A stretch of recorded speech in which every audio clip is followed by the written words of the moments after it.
Welcome, dear listener, and thank you for joining me for this special Halloween edition of Dead Hand Radio.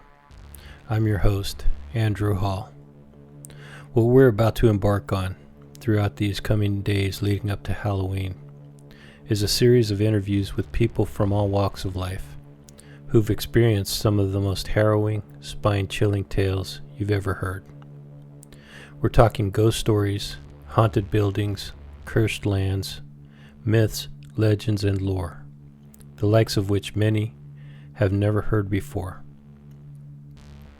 Some of my guests are new, most are returning visitors of the show, and have agreed to share with us, in some cases for the first time ever, their personal experiences of unexplained and hair-raising stories from beyond the veil. Consider this your final warning.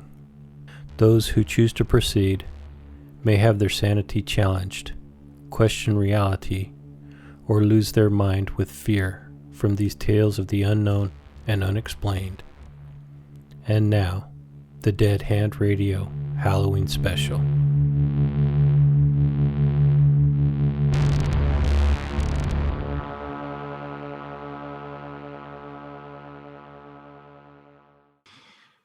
This is Jamie Ray from the terrible, horrible, really kind of fun Fave from Fans. And you're listening to Dead Hand Radio with your host, Andrew the Undead Hall, coming from the wasteland of Las Vegas.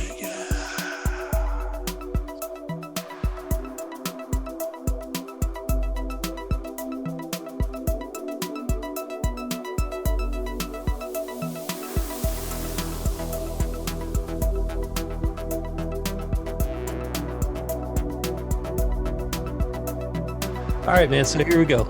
Hey, Jamie. Hey.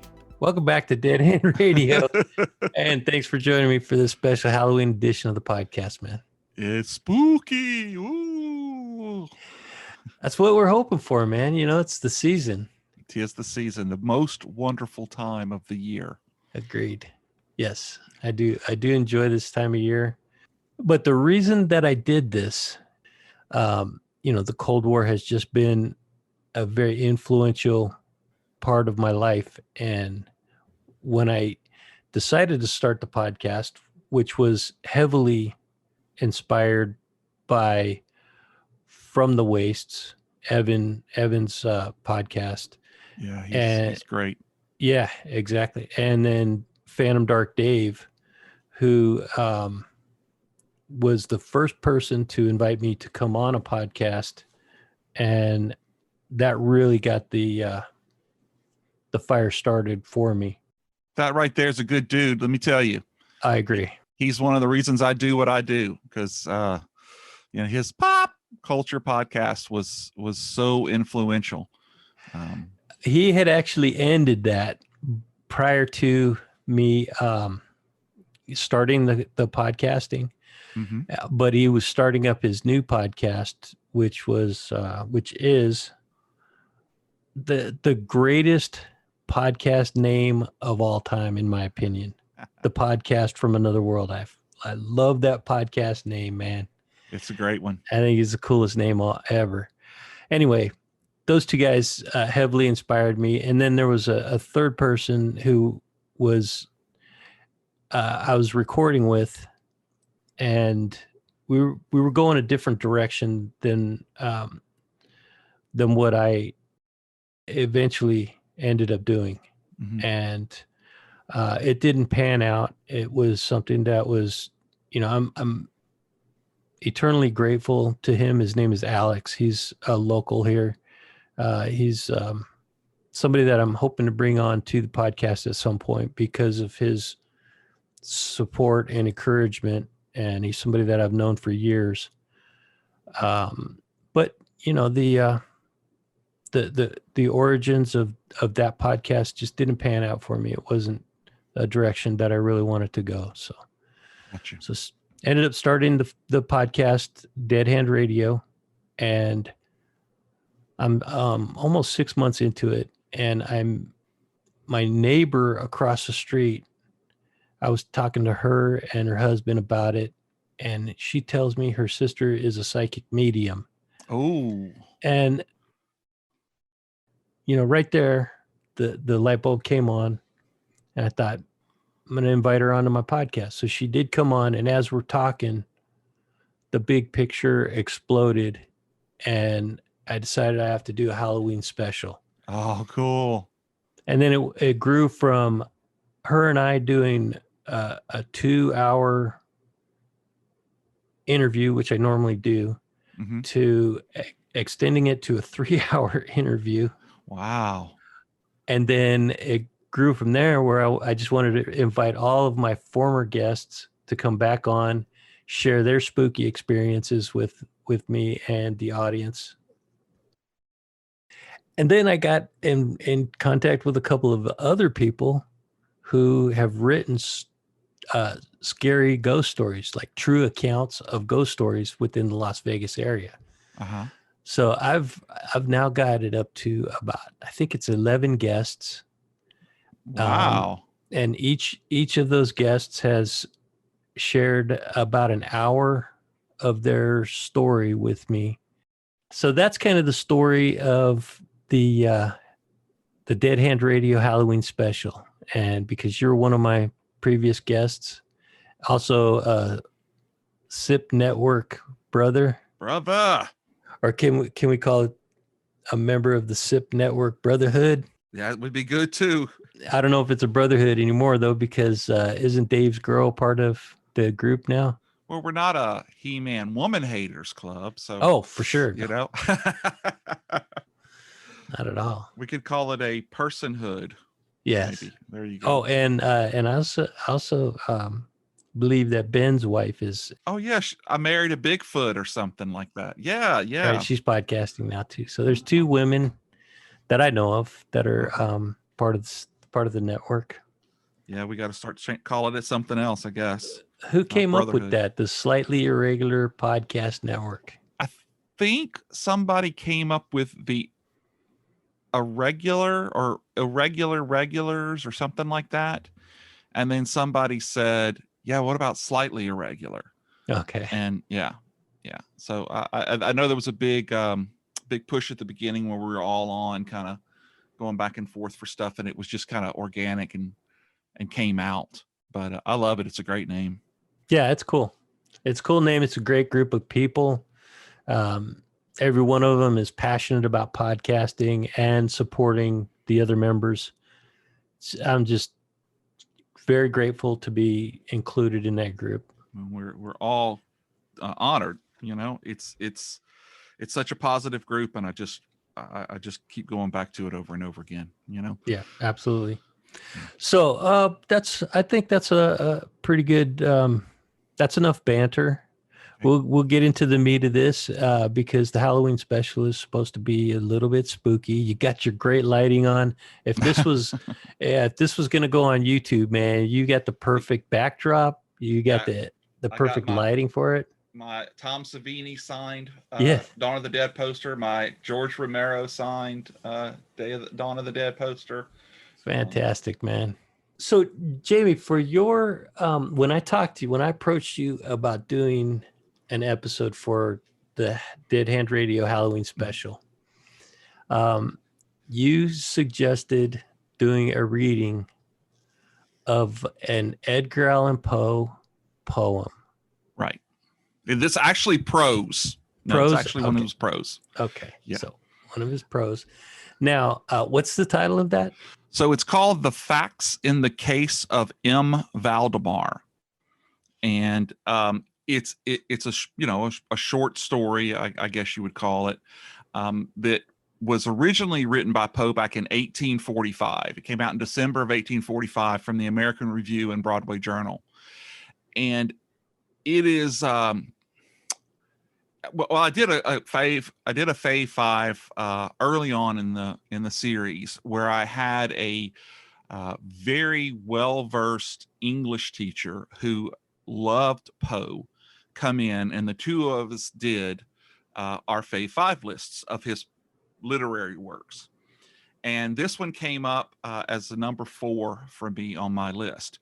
I chose it because I felt my reading of it would probably work out best, because it's a very spooky and creepy feel to it.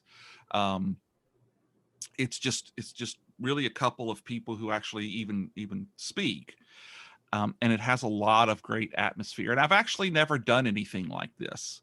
So after I recorded it, I went back and edited it down to where I wanted to, and then I had a lot of fun with it. I started playing with it, and I really enjoyed the way that it came out. I hate my voice sometimes, like I think we all we all do, but I was able to lay some stuff down behind it and play with the voices. And it's a very cool story, and I didn't realize how much I liked this story, because I could remember as a kid watching Night Gallery. And one of the very earliest episodes tells the story about a doctor who practices hypnotism, and he's called into a dying man's house, and he puts him basically under hypnotism, and then the guy dies. And then it goes on from there. And you're like, well, how's it going from there? Well, it does. And I loved that episode. It always stuck in my mind. And it wasn't until I researched for my Fave 5 show that I always thought it was based off of M. Valdemar. But I found out later it was based off of another story that came out in the 50s. But it's got to be a retelling of this story. And so anyway, that's why I chose it. I love it. It's got a pretty high creep factor. So I hope your listeners enjoy it. Right now, we're going to listen to Jamie Ray retell the story by Edgar Allan Poe. The Facts in the Case of M. Valdemar by Edgar Allan Poe, published 1845. Read to you by Jamie Ray. Of course, I shall not pretend to consider it any matter of wonder that the extraordinary case of M. Valdemar has excited discussion. It would have been a miracle had it not, especially under the circumstances.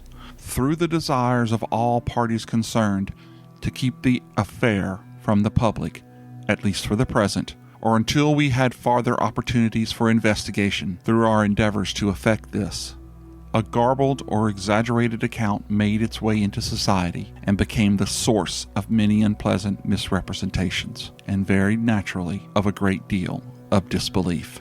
It is now rendered necessary that I give the facts, as far as I comprehend them myself. They are, succinctly, these. My attention for the last 3 years has been repeatedly drawn to the subject of mesmerism, and about 9 months ago it occurred to me, quite suddenly, that in the series of experiments made hitherto, there has been a very remarkable and most unaccountable omission. No person had as yet been mesmerized in articulo mortis. It remained to be seen, first, whether, in such condition, there existed in the patient any susceptibility to the magnetic influence. Secondly, whether, if any existed, it was impaired or increased by the condition.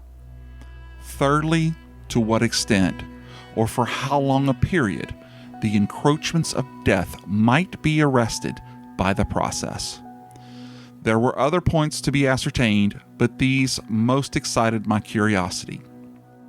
The last in especial, from the immensely important character of its consequences.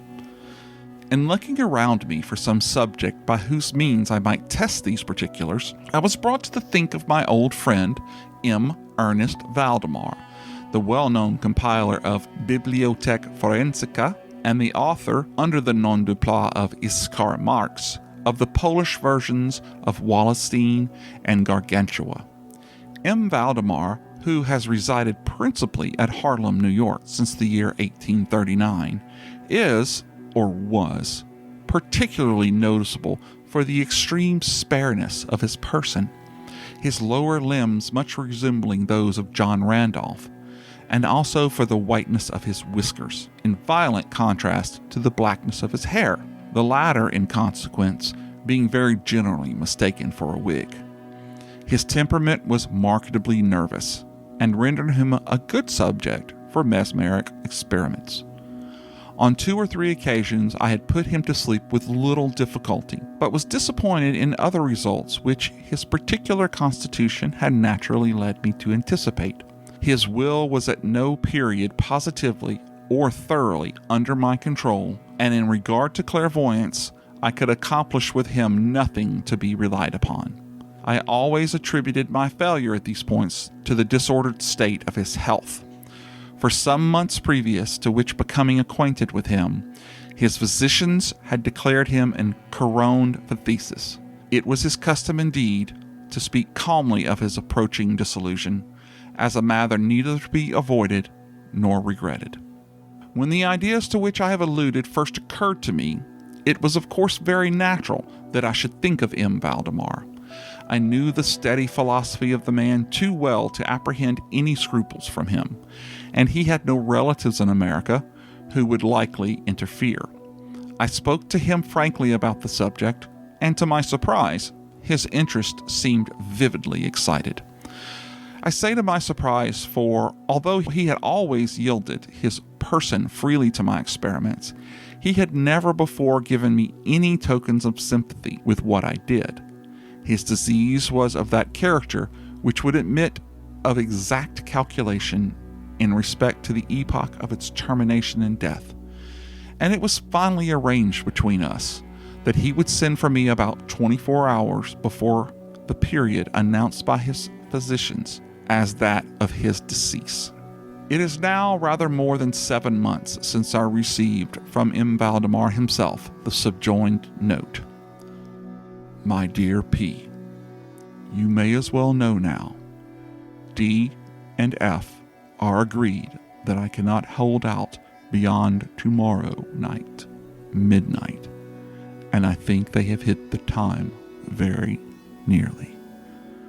Valdemar. I received this note within half an hour after it was written, and in 15 more minutes I was in the dying man's chamber. I had not seen him for 10 days, and was appalled by the fearful alteration which the brief interval had wrought in him. His face wore a leadened hue, the eyes were utterly lustreless, and the emaciation was so extreme that the skin had been broken through by the cheekbones. His expiration was excessive. The pulse was barely perceptible. He retained, nevertheless, in a very remarkable manner, both his mental power and a certain degree of physical strength. He spoke with distinctness, took some palliative medicines without aid, and, when I entered the room, was occupied in penciling memoranda in a pocketbook. He was propped up in the bed by pillows. Doctors D and F were in attendance. After pressing Valdemar's hand, I took these gentlemen aside and obtained from them a minute account of the patient's condition. The left lung had been for 18 months in a semi-osseous or cartilaginous state, and was of course entirely useless for all purposes of vitality. The night in its upper portion was also partially, if not thoroughly, ossified, while the lower region was merely a mass of permanent tubercles running one into another. Several extensive perforations existed, and at one point, permanent adhesion to the ribs had taken place. These appearances in the right lobe were of comparatively recent date. The ossification had proceeded with very unusual rapidity. No sign of it had discovered a month before, and the adhesion had only been observed during the 3 previous days. Independently of the phthisis, the patient was suspected of aneurysm of the aorta, but on this point, the osseous symptoms rendered an exact diagnosis impossible. It was the opinion of both physicians that M. Valdemar would die about midnight on the morrow, Sunday. It was then 7 o'clock on Saturday evening. On quitting the invalid's bedside to hold conversation with myself, Doctors D and F had bidden him a final farewell. It had not been their intent to return, but at my request, they agreed to look in upon the patient at 10 the next night. When he was gone, I spoke freely with M. Valdemar on the subject of his approaching dissolution, as well as, most particularly, of the experiment proposed.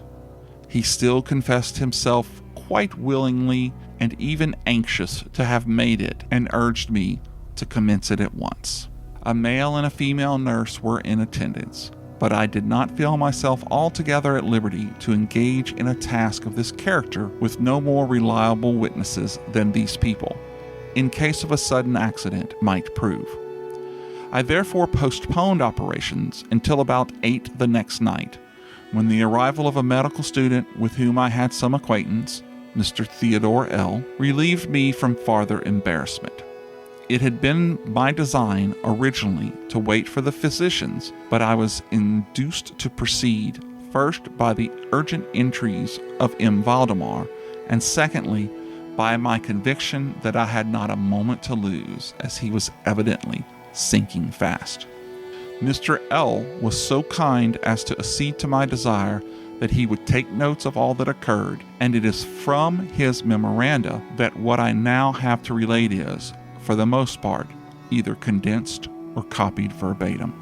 It wanted about 5 minutes of 8 when, taking the patient's hand, I begged him to state, as distinctly as he could, to Mr. L. whether he, M. Valdemar, was entirely willing that I should make the experiment of mesmerizing him in his then condition. He replied feebly, but quite audibly, "Yes, I wish to be mesmerized," adding additionally afterwards, "I feel you have deferred it too long."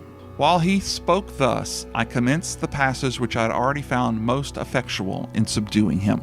He had evidently influenced with the first lateral stroke of my hand across his forehead, but although I exerted all my powers, no farther perceptible effect was induced until some minutes after 10 o'clock, when Doctors D and F called, according to the appointment. I explained to them in a few words what I designed, and as they opposed no objection, saying that the patient was already in the death agony, I proceeded without hesitation, exchanging, however, the lateral passes for downward ones, and directing my gaze entirely into the right eye of the sufferer.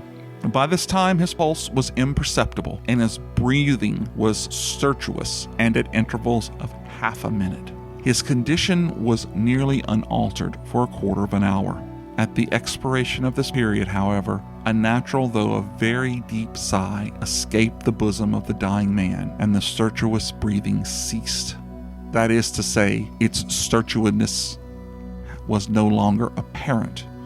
The intervals were undiminished. The patient's extremities were of an icy coldness. At 5 minutes before 11, I perceived unequivocal signs of the mesmeric influence. The glassy roll of the eyes was changed for that expression of uneasy inward examination which is never seen except in cases of sleepwalking, and which it is quite impossible to mistake.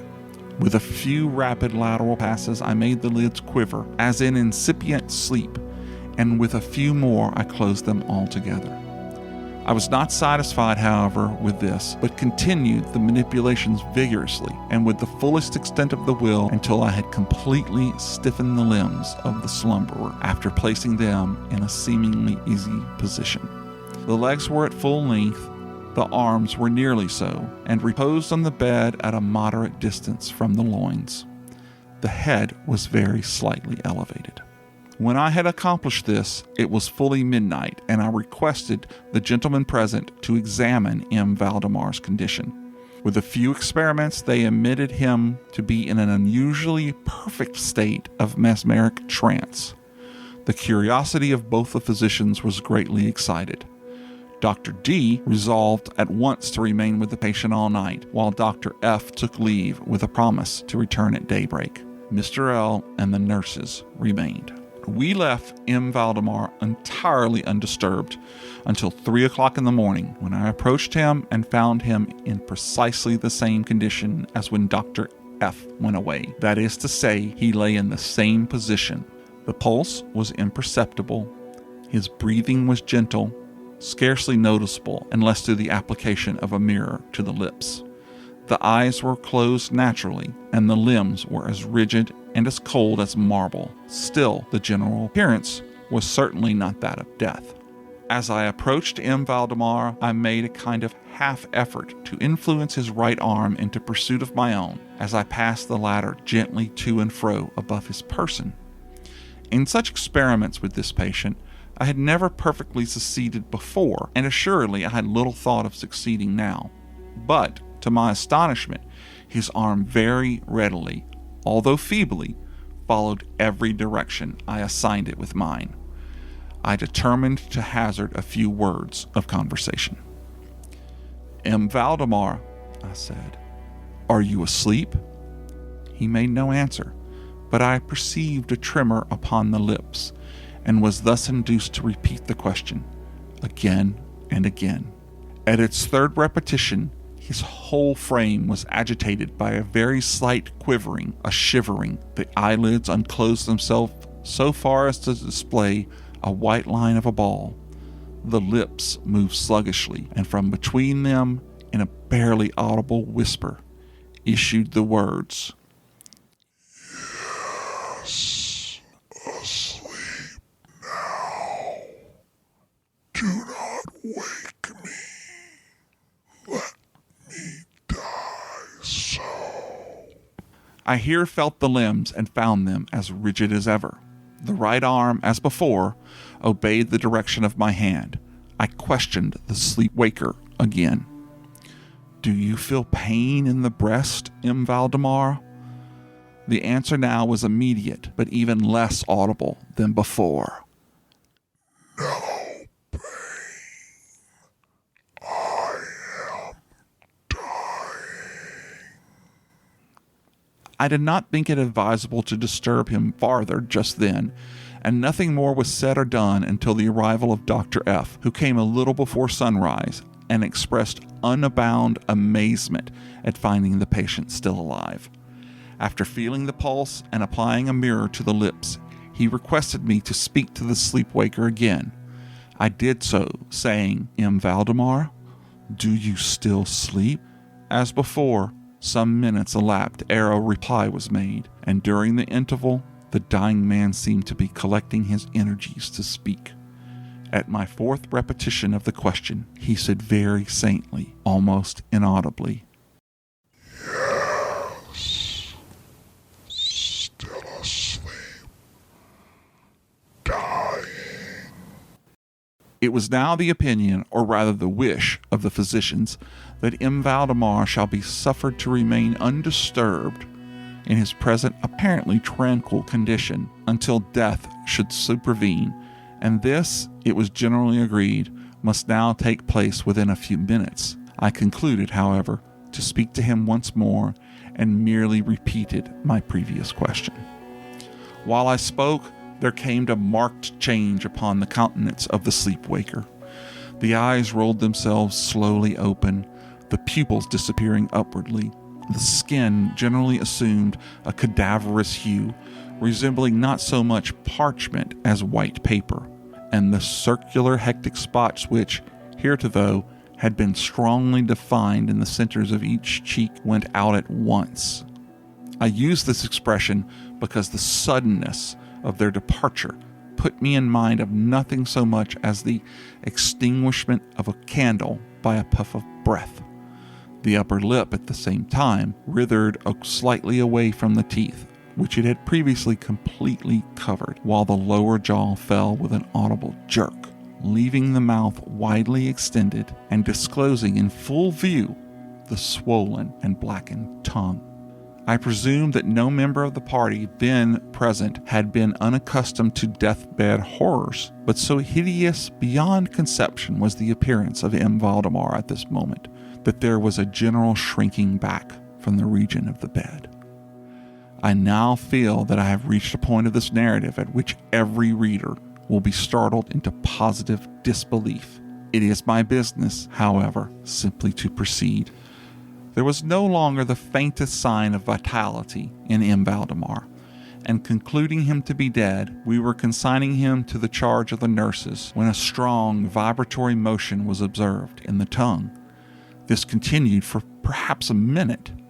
At the expiration of this period, there issued from the distended and motionless jaws a voice, such as it would be madness in me to attempt describing. There are indeed 2 or 3 epitaphs which might be considered as applicable to it in part. I might say, for example, that the sound was harsh and broken and hollow, but the hideous whole is indescribable, for the simple reason that no similar sound has ever jarred upon the ear of humanity. There were 2 particulars, nevertheless, which I thought then, and still think, might fairly be stated as the characteristics of the intonation, as well adapted to convey some idea of its unearthly peculiarity. In the first place, the voice seemed to reach our ears, at least mine, from a vast distance, or from some deep cavern within the earth. In the second, it impressed me, I fear indeed, that it will be impossible to make myself comprehended. A gelatinous or glutinous matters impress the sense of touch. I have spoken both of sound and of voice. I mean to say that the sound was one of distinct, of even wonderfully thrilling distinct, simplification. M. Valdemar spoke, obviously in reply to the question I had propounded to him a few minutes before. I had asked him, it will be remembered, if he had slept. He now said, "Yes. No. I have been sleeping, and now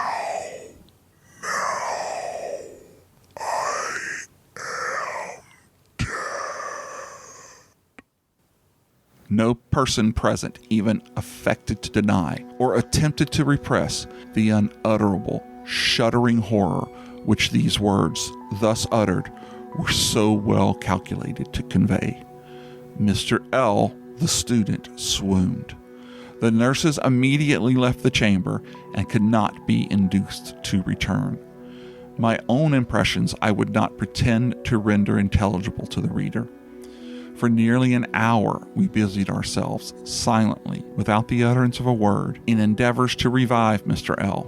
When he came to himself, we addressed ourselves again to the investigation of M. Valdemar's condition. It remained in all respects as I have last described it, with the exception that the mirror no longer afforded evidence of respiration. An attempt to draw blood from the arm failed. I should mention that, too, that this limb was no farther subject to my will. I endeavored in vain to make it follow the direction of my hand. The only real indication, indeed, of the mesmeric influence was now found in the vibratory movement of the tongue whenever I addressed M. Valdemar a question. He seemed to be making an effort to reply, but had no longer sufficient volition. To queries put to him by any other person than myself, he seemed utterly insensible, although I endeavored to place each member of the company in a mesmeric rapport with him. I believe that I have now related to all that is necessary to an understanding of the sleep-waker's state at this epoch. Other nurses were procured, and at 10 o'clock I left the house in company with the 2 physicians and Mr. L. In the afternoon, we called again to see the patient. His condition remained precisely the same. We had now some discussion as to the propriety and feasibility of awakening him, but we had little difficulty in agreeing that no good purpose would be served by so doing.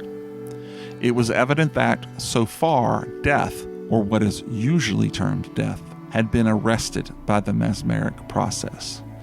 It seemed clear to us all that to awaken M. Valdemar would be merely to ensure his instant, or at least his speedy, dissolution. From this period until the close of last week, an interval of nearly 7 months, we continued to make daily calls at M. Valdemar's house, accompanied, now and then, by medical or other friends. All this time the sleep-waker remained exactly as I have last described him. The nurse's attentions were continual.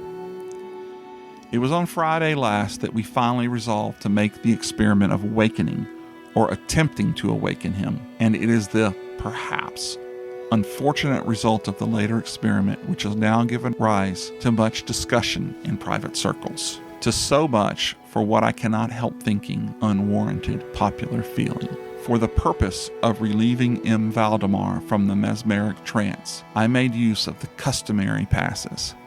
These, for a time, were unsuccessful. The first indication of revival was awarded by a partial descent of the iris. It was observed as especially remarkable that this lowering of the pupil was accompanied by the profuse outflowing of a yellowish ichor from beneath the lids of a pungent and highly offensive odor. It was now suggested that I should attempt to influence the patient's arm, as heretofore. I made the attempt and failed. Dr. F. then intimated a desire to have me put a question. I did so as follows. M. Valdemar, can you explain to us what are your feelings or wishes now? There was an instant return of the hectic circles of the cheeks. The tongue quivered, or rather rolled violently in the mouth, although the jaws and lip remained rigid as before. And at length the same hideous voice which I have already described broke forth. For God's sake, quick, put me to sleep, or quick, waken me, quick. I say to you that I am dead. I was thoroughly unnerved, and in an instant remained undecidable at what to do. At first I made an endeavor to recompose the patient, but failing in that thorough abeyance of the will, I retraced my steps and as earnestly struggled to awaken him. In this attempt, I soon saw that I should be most successful, or at least I soon fancied that my success would be complete, and I am sure that all in the room were prepared to see the patient awaken. For what really occurred, however, it is quite impossible for any human being could have been prepared. As I rapidly made the mesmeric passes, amid ejaculations of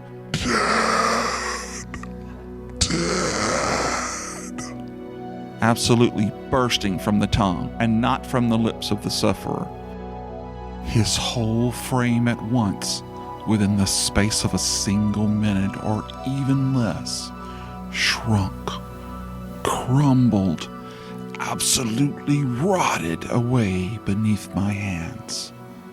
Upon the bed, before that whole company, there lay a nearly liquid mass of loathsome, of detestable putridity.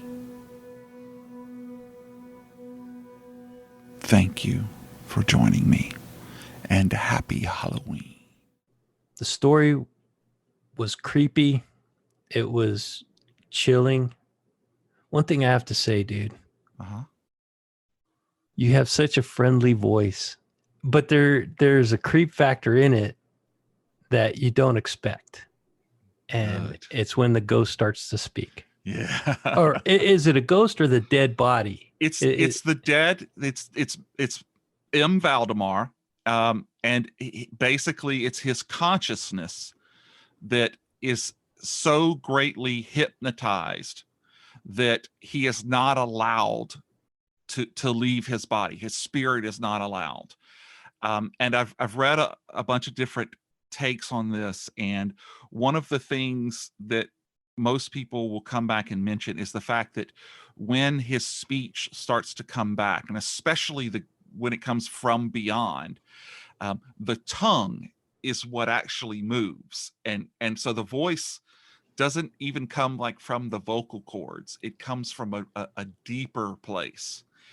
And they've had this story done on, I think it's called Cat's Eyes, which was a Dario Argento small featurette that starred maybe Harvey Keitel, where he played the hypnotist.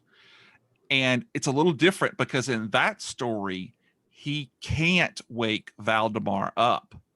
So they do a little twist on it. And then now the dead have a conduit to come from there into our world. And it's a really, he took a great idea and cranked it up to 11 on the spooky. But thank you. I tried to do a little something that maybe wasn't expected. Yeah, it was good. And, it really makes you think, is, Edgar Allan Poe, he's such an imaginative dude, Mm-hmm. but is he telling a true story in this, is it possible? Yeah. He's such a fascinating person. Yeah. And I've read not tons of stuff, but I've read a lot on him. And I want to say if he was alive today, he would probably be diagnosed with some different clinical, especially depression and maybe, a few other things. But this story, it just comes from somewhere that you can't even, fathom. I mean, he is delving into what is death and what is the soul and what keeps the soul in the body. And, it just, every time I read it, it gives me just another level. This time when I went through it, it was the fact that I've forgotten that the original nurses, when the first time they put him under and they were like, oh, hell no, I'm gone. And he had to get more nurses to come in and stay with him, and it's amazing to think that story was written over 150 years ago, to think that someone could be that imaginative. Plus you look at all the other stories. I almost read a story called Hop Frog, and it was a true horror story, but there were a whole bunch of different people in it, and I didn't think I could pull it off. You mentioned that there are some resources available for people that are interested in learning more about Poe or following along with some of his readings, and there's a community out there of people. Yes, there are, because Poe's works are out in the public domain, there are a whole group of just Poe fans who have created their own audio versions of the stories. And if you go to YouTube, there are also a ton of well-known actors like Christopher Lee, Vincent Price, James Mason, that have all read stories over the years, and people have recorded those and posted them as well. And so if you want to find the actual original stories as they were told, if you'll go to YouTube and just search for any of the stories, they'll come up. And I've got to say, especially the Vincent Prices have always been some of my favorites. Yeah, Vincent Price has that voice, man. Oh, he does. And there's several. I mean, it's probably one of the most well done is Edgar Allan Poe's The Raven, which people are most familiar with. There are so many people who have recorded it that you can find on YouTube. And it's amazing just to listen to so many different people read the same words. I am all about the horror films. I'm all about Halloween. Since I was very young, I had, there was a bunch of small books by a guy named Daniel Cohen. And, of course, we're around the same age. You couldn't go on the internet. The internet wasn't even available to normal people. So if you didn't see a movie when it was on TV, or you caught it when it was, like you could get it on a VCR tape, you couldn't see it. Yes. So for me, growing up, it was the famous Monsters of Movie Land, and it was books like that, and then going to the library and over again. And I voraciously took in every horror and sci-fi that I could. And Vincent Price, like I said earlier, is one of my favorites of all time. There was also in the 80s. I'm not sure if it was around. I don't think it was around in the 70s, but in the 80s when cassettes came out, because prior to that, it was 8 tracks, and those were that you didn't have the Walkman available for those 8 tracks. You had them when the cassette players came out. But they started to put audiobooks on cassettes back in the 80s. Right. And yeah, I would listen to those all the time. Yeah. Do you remember some of the first audiobooks were stereo, but they were dual audio? So you would put a tape in and you'd shift the stereo all the way over to the left, and you'd hear 45 minutes of the story. And then you'd flip it over and listen to the other side and listen for 45 minutes. No, I don't remember that. Yeah, but wait, then you would flip it back over, switch to the right-hand speaker, and it was continuation of the story. So it would be like having 2 tapes all on one. I remember having a Alfred Hitchcock telling stories cassette like that. Right. Now, I actually have a entire collection of old time radio programs. Remember they used to do the audio dramas on the radio? Suspense and X-1. Right. Yeah, I love those. I have a whole collection of those on cassette. And I still have a Walkman, believe it or not. Yeah. Yeah, I have old tech that, old analog tech that people probably have never even heard of. Yeah. I've got, I don't have a CED player, but I've got CED discs. And then I've got 3 laser disc players, Betamax. Oh, for VHS, the video. Yeah, for the video. Wow. And then I have an HD player and, of course, Blu-ray players. And I've got media and all different. I love, I guess you have to call it retro now, but I love all that, the older stuff, especially those CEDs. I've been looking for a player for a long time. Don't know where you can find. I mean, eBay maybe, but yeah, they're probably gonna have to pay. Yeah, they're so heavy. Yeah, that I'd just be worried about it getting damaged in shipment. Yeah, so I'll find one day. They're out there. Well, if it's important to you, and if it's all the movies almost now are digitized, so you can get them on whatever streaming video library you've got. Vudu, Amazon Prime has video storage, Microsoft Movies. As Dave would say, Tubi TV.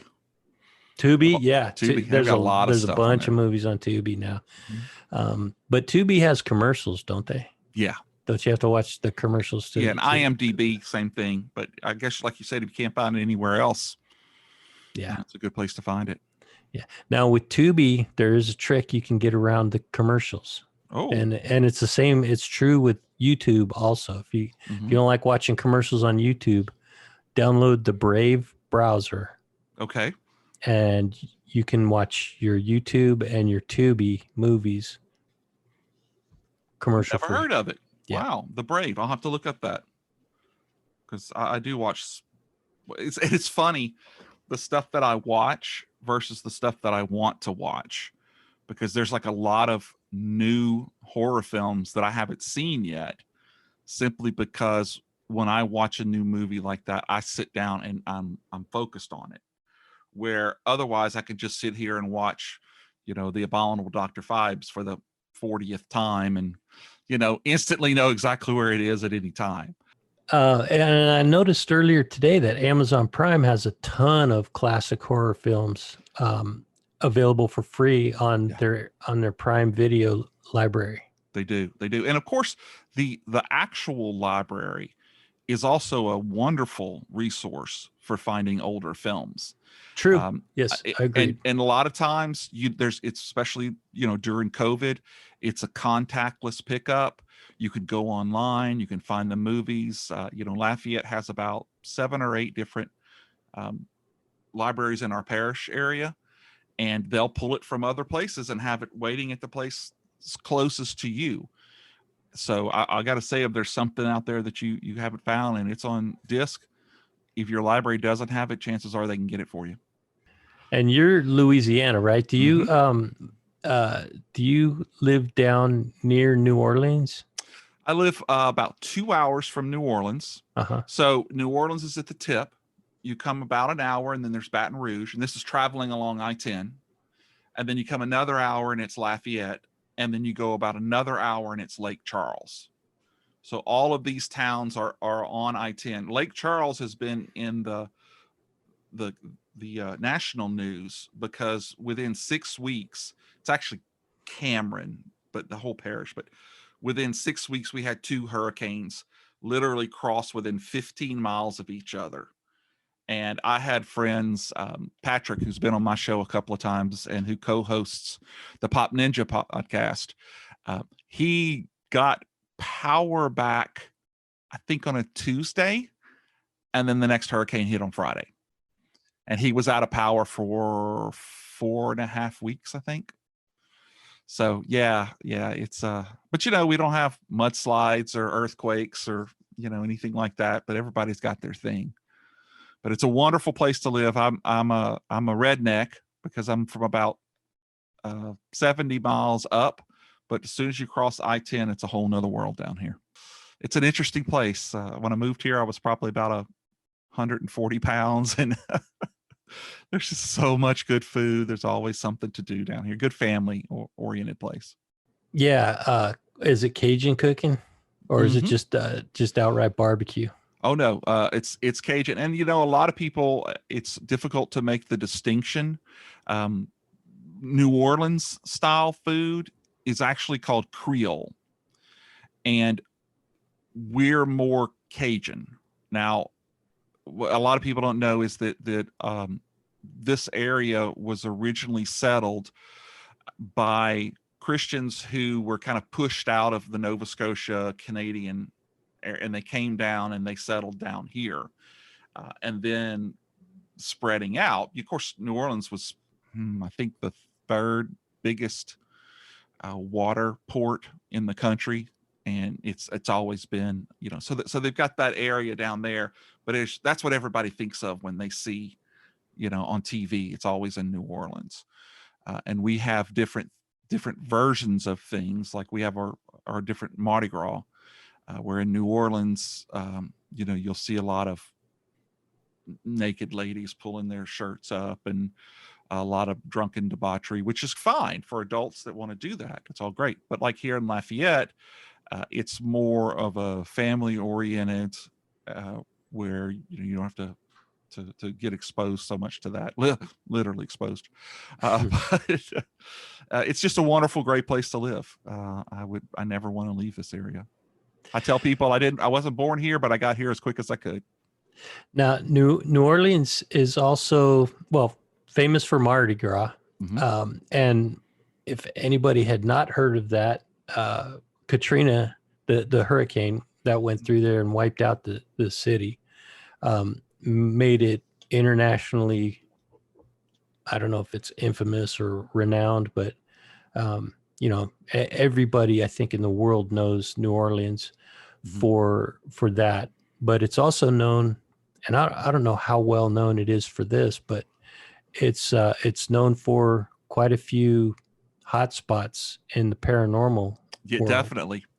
Yeah. I mean, the what we call the gris-gris, or the voodoo, has a lot of presence down in New Orleans. There's several places right off of the main strip where Jackson Square is, a few blocks off of Bourbon Street, and there are places in there that have practicing witches that you can go into. There are some haunted tours that you can take, drawn by carriage or walking tours. There's a place there, and I think Brad Pitt owned it for a while, either Brad Pitt or Nicolas Cage. And supposedly the spirits of like house servants that died can be heard in the 3rd on the third floor. You can hear them walking around and wailing and stuff. But New Orleans is a rich environment for the paranormal. Oh, they also have incredible musicians that have come out of there. Oh yeah. Some fantastic, like you said already, food. Now, what? So, and in Lafayette, is there any type of that paranormal influence that we're familiar with in the New Orleans area? I don't believe the paranormal as much as spooky stuff, but there is that I know of right offhand. There is, I think her name is Charlene, but there was a woman who was murdered, I guess put to death, whatever, chained to a tree. And supposedly if you go there at certain times, you can still hear her. And that's one place that I'm familiar with. I'm actually originally from a town called Ball, which is up further on 165, about right in the middle of Louisiana. And we have an abandoned Army base there that was called Camp Livingston. And as a kid, we would go out there and spend the night, in a tent or whatnot. And there were a couple of places that were pretty damn spooky. Supposedly there had been, and you would see the satanic, stuff written on the walls and things that weren't paint on the floors in some of the abandoned bunkers. And parents just did not want us going out there. But you're 12, 13, 14 years old. You're like, oh man, what's all this? Let's go out and get the poop scared out of us, For some reason, the movie Stand By Me by Stephen King, or the book Stand By Me, which I think the book had a different name to it, but it was made into a movie. No, I think it was actually called the same thing. Was it? I think you're right. Yeah. Okay. Great. One of the greatest coming of age movies of all time. And it wasn't even that scary. So when I found out Stephen King wrote it, it didn't really compute to me because he's the king of horror, right? Right. But when you were telling me about you and your friends going and having campouts and getting the crap scared out of you over in those places, it kind of reminded me of that, that type of a story. Yeah. Yeah. And that's it. We'd ride our bikes out there. We all, had our own little individual, because we were all Boy Scouts. And so we all had our own little individual tent. And it's always so hot in Louisiana. You didn't have to carry a sleeping bag or anything else with you. And we'd ride out there and we'd find one of the bunkers and we'd make camp and we'd cook, whatever, hot dogs or what. And then, man, when it got dark out there, it got dark because there's no power or anything. And we would ride 1.5 miles or so into it. So it could be really spooky out there. Yeah, but it sounds like a blast too. It was watching Blair Witch made me think of those days. Oh yeah. That's what it felt like, So did you have any like creepy, unexplainable occurrences happen while you were doing that? No, but I was, I'm ready for you because I knew you were going to ask me this story. So when we were a Boy Scout, okay. And so this was probably 13, maybe. It was before I was in high school. There was a small plane that had gone off course and crashed up in the next parish up above us. And because of some failure, they didn't know exactly where it went down. And they got a whole bunch of volunteers to go out and do, grid searches. And we would you could pretty much see each other because you wouldn't get too far apart, maybe 30, 40 feet. And as we're walking out through the woods, you're looking for anything on the ground that may tell you the plane had come this way. I remember looking over one time, and Francis was supposed to be on the right-hand side of me. and there was somebody walking who had a leather jacket on and he had glasses. And I remember looking at him just thinking, oh, who is that, you know? And then just kept going. You never gave it a second thought. And then I looked up again later and he was gone. And I was like, oh, well, maybe he was just checking with somebody. And anyway, long story shortened, we never found the guy. We never found the plane, but he was found in another area. And when they showed us his picture, I swear it was the guy. Wow.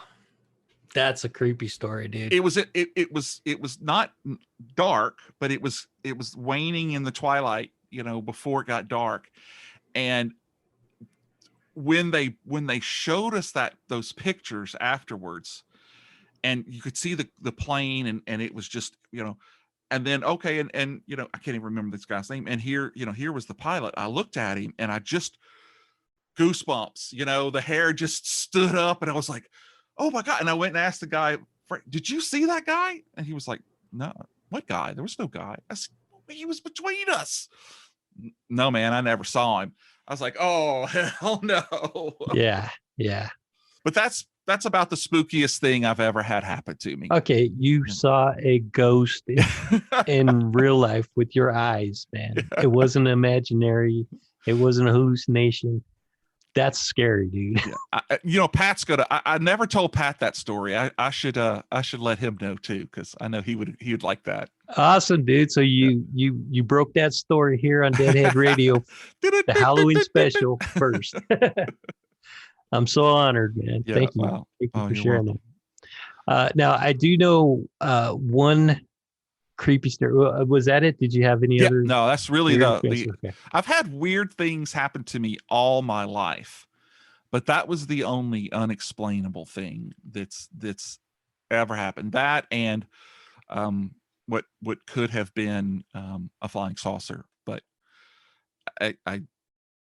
I was when I was young. But my grandmother on my mom's side, she saw it too. Now she actually saw flying saucers a few times. Wow. But we were in her van that night and I saw it out the back window and I was like, Granny, did you see that? She was like, yep, that's none of one of them UFOs. Just kept driving. I mean, it didn't bother her at all. Didn't think twice about it, huh? No, but it was the perfect triangular shape, 3 lights with a big light in the middle. It kind of looked like a ball in not exactly flat, but a flattened triangle. And I will never, because it did not move like a plane. It went straight and then took off at probably about a 45-degree angle, and it was gone. And never, not a word. I mean, not a sound, nothing. But that's more UFO. It doesn't. No, it still fits. It still fits the theme, man. Because we still don't know what UFOs are. We don't know what ghosts are. They could be connected in some way. What's funny though is, was it your granny? Did you say it was your granny? Yeah. What's funny is, that's another one of those UFOs. She had seen several, 3 or 4 of them, and the story goes is that her husband, my grandfather, worked building roads with a company called TL James, and he would be gone for weeks at a time, and they had 8 kids, and it was tough times, and so they lived in an area called Pollock, which is a little bit north of us, and feeding 8 kids takes a lot of money. So she was an avid fisherman and an avid hunter. So it would be nothing for her to feed the kids and then go out into the woods to shoot anything from squirrels, to rabbits or deer or something. So she'd be gone sometimes all day, and it would be the night before she would get home. And she told us several different times when she was coming home that she had seen them. And the triangular one that I told her about, She said she had seen that one before. She saw another one that must have been hexagonal because it wasn't a square, and it was more of them. And then I can't even remember what the other one was, but they were different shapes. But this was just the way she was. She had seen it, and it didn't, it didn't mess with her. She didn't mess with it. As long as you didn't try to take the squirrel meat that I'm bringing home to cook, we're good. Yep, it ain't threatening me. Can't eat it. Ain't gonna shoot it. That's it. As long as Yeah, it don't she didn't mess with bat an me eye. either. She Yeah, didn't bat that's an eye. funny. That Yeah. is so funny. Now, so I'm gonna lead this story off, and if you've heard it, feel free to jump in, Mhm. because when we're talking about Louisiana and especially New Orleans, you cannot not, especially on a Halloween special, Mhm. cannot not talk about the New Orleans Axeman. Yes. You know that story? Oh yeah, that's one of Lily's favorite stories. She's 12, and she loves that story. Oh, is that your daughter? That's my youngest daughter. Yes. Okay. Yeah, Lily Dot. No, but that's Yeah, please that's a go great ahead story. though. That's a great story. Okay, so was it the like early 1900s, late 1800s, somewhere No, in that? I think you're right. I think it's like 1910, 1920, that time period. Yeah, and there was a rash of murders that were taking place, and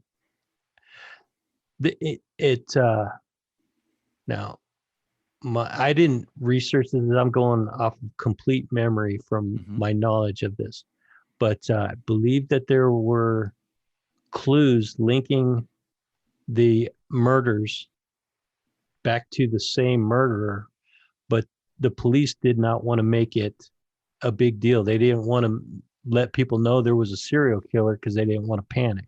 Mm-hmm. That hurts tourism. It freaks people out. They don't want to get out late at night. So they just kept that under wraps.